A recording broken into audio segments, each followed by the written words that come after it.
Bonjour, c'est Christian Pesset. Alors aujourd'hui, je vais vous reparler gaz vert parce que vous avez été nombreux à m'envoyer des questions supplémentaires. Vous avez été nombreux et nombreuses, évidemment, sur le site sur lequel, vous savez, vous pouvez poser vos questions. Le site, c'est reno-info-maison.com. Alors, quelles sont les questions que vous m'avez posées? Eh bien, vous m'avez demandé notamment, est-ce que la production augmente? Parce que vous vous rendez compte que c'est important. Est-ce que la production de biogaz en milieu rural se développe? Quel est l'accueil dans les communes et sur le terrain, autrement dit à la campagne? Voilà quelques-unes des questions que vous m'avez posées. Alors, j'ai cherché, c'est mon boulot, je suis journaliste. Alors, côté production, alors j'ai regardé ça de près. Côté production et utilisation, alors on peut dire véritablement que les chiffres sont en train de progresser véritablement de façon spectaculaire. Près de 750 sites de production sont injectés donc dans le réseau, enfin la production est injectée plutôt.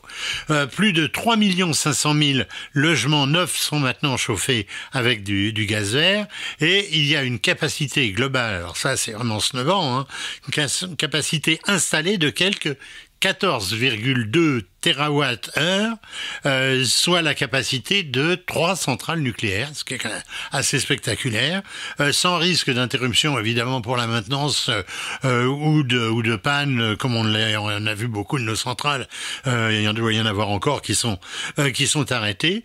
Un chiffre qui devrait tripler d'ici 2030 et qui devrait permettre 100% de gaz vert en 2050.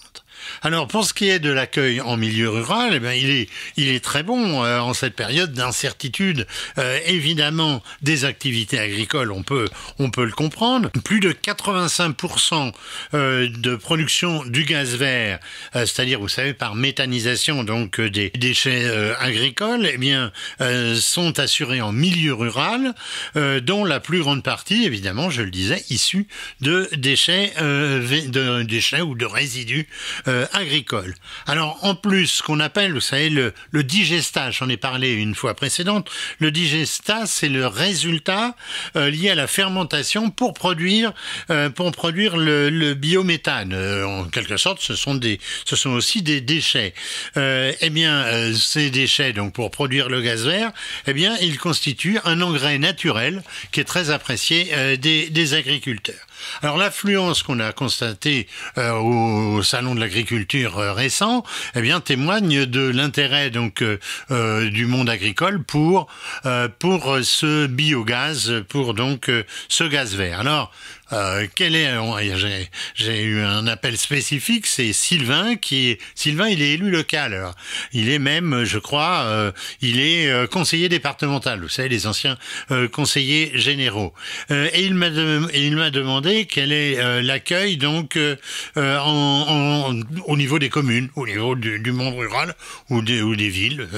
Alors, je suis allé chercher évidemment 200 communes se sont engagées en faveur de cette énergie pour la production mais aussi pour la consommation, ça c'est très important parce que ça veut dire que c'est une consommation sur place, évidemment en circuit court. Alors c'est un engagement fort en faveur donc de l'économie circulaire, je viens d'en parler, souhaité on le sait par tout le monde aujourd'hui. Alors j'ai été surpris dans mon enquête de constater que des petites mais aussi des grandes villes, de simples communes comme des communautés d'agglomération. J'ai vu par exemple que la métropole de Lyon, des villes comme Gap, comme Quimper, développaient elles-mêmes des unités de méthanisation en but d'utiliser donc ce gaz directement sur place. Alors je pense qu'on peut le dire, le gaz vert a véritablement le vent en poupe.